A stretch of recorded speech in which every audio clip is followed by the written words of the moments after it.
Good morning students. आज हम करेंगे हिंदी का पाठ 5 कठिन परीक्षा।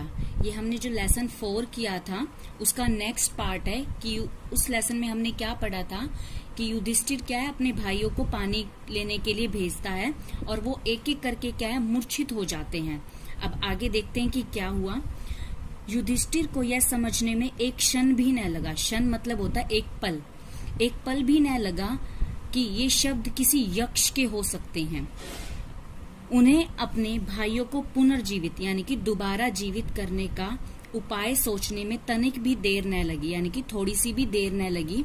उन्होंने आकृति विहीन यानी कि बिना आकृति के आवाज से कहा, कृपया अपने प्रश्न पूछिए।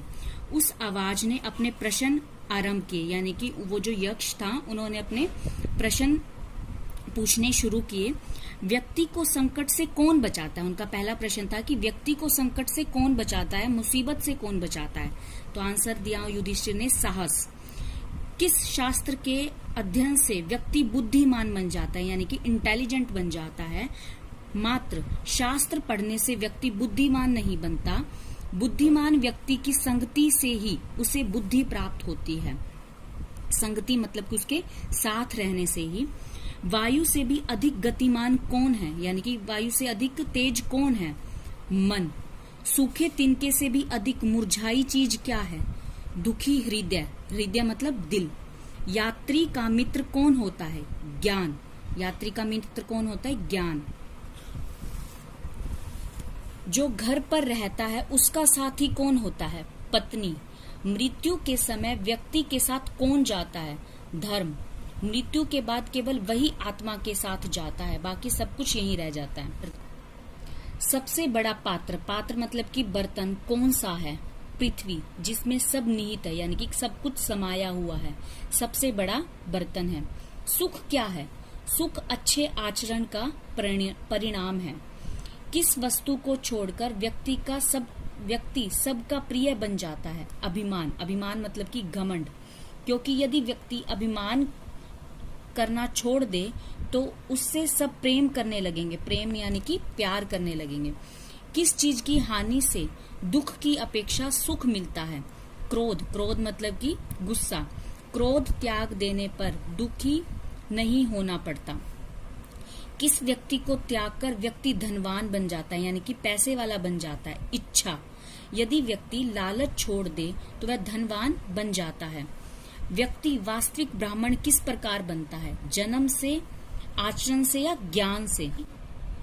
कोई भी व्यक्ति जन्म से या ज्ञान से ब्राह्मण नहीं होता, केवल अच्छे आचरण से वह वास्तविक ब्राह्मण बनता है। कोई व्यक्ति चाहे कितना भी विद्वान यानी कि ज्ञानी क्यों न हो, बुरी आदतें छोड़े बिना ब्राह्मण नहीं बन सकता। आचरण का व्यक्ति चाहे उसे चारों वेदों का ज्ञान हो, निम्न कोटि का होता है।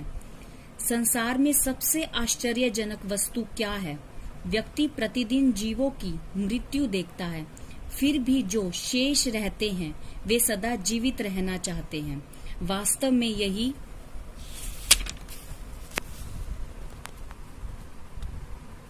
सबसे बड़ा आश्चर्य है। इस प्रकार यक्ष ने अनेक प्रश्न पूछे और युधिष्ठिर ने उन सब का उत्तर दिया। अंत में यक्ष ने पूछा, हे राजन, अब तुम्हारे मृत भाइयों में से एक को जीवित किया जा सकता है। तुम किसको पुनर्जीवित करना चाहते हो, यानी कि दोबारा जीवित देखना चाहते हो? युधिष्ठिर को सोचने में एक क्षण लगा, यानी कि एक पल लगा, और तब उन्होंने इच्छा व्यक्त की कि मेघवर्ण, कमल नयन, चौड़े वक्ष वाला नकुल जो एक गिरे हुए आबनूस के पेड़ की भांति पड़ा हुआ है, जीवित हो जाए। इस पर यक्ष बहुत प्रसन्न हुआ और उसने युधिष्ठिर से पूछा, तुमने भीम की तुलना में, जिसमें 16,000 हाथियों का बल है, नकुल को क्यों चुना? मैंने सुना है कि भीम तुम्हें सबसे अधिक प्रिय है। तुमने अर्जुन को क्यों नहीं चुना, जिसके शस्त्रों की शक्ति तुम्हारी सुरक्षा है? इन दोनों की तुलना में तुमने नकुल को ही क्यों चुना, बताइए। युधिष्ठिर ने उत्तर दिया, हे यक्ष, धर्म ही व्यक्ति की ढाल है, भीम अथवा अर्जुन नहीं। यदि धर्म छोड़ दिया जाए तो व्यक्ति का नाश हो जाएगा। कुंती और माद्री मेरे पिता की 2 पत्नियां थी। कुंती का एक पुत्र मैं जीवित हूँ और इसलिए वह पूर्णतः शोकाकुल नहीं है। न्याय के दोनों पलड़े बराबर रह सके, इसलिए मैं चाहता हूँ कि माद्री का पुत्र नकुल पुनर्जीवित हो जाए। युधिष्ठिर की निष्पक्षता को देखकर यक्ष बहुत प्रसन्न हुआ और उसने सब भाइयों को पुनर्जीवित कर दिया। वे मृत्यु लोक के स्वामी यमराज थे, जिन्होंने यक्ष का रूप धारण कर रखा था ताकि युधिष्ठिर से मिला जा सके और उनकी परीक्षा ली जा सके। उन्होंने युधिष्ठिर को गले लगाया और उन्हें आशीर्वाद देकर अंतर ध्यान हो गए, यानी कि गायब हो गए। चारों पांडव भी फिर से चेतना में आकर उठ बैठे। इस पाठ से हमें क्या शिक्षा मिलती है कि हमें भी युधिष्ठिर की तरह अपने कर्तव्यों का, धर्म की राह पर चलते हुए अपने कर्तव्यों का पालन करना चाहिए। Okay, bye bye.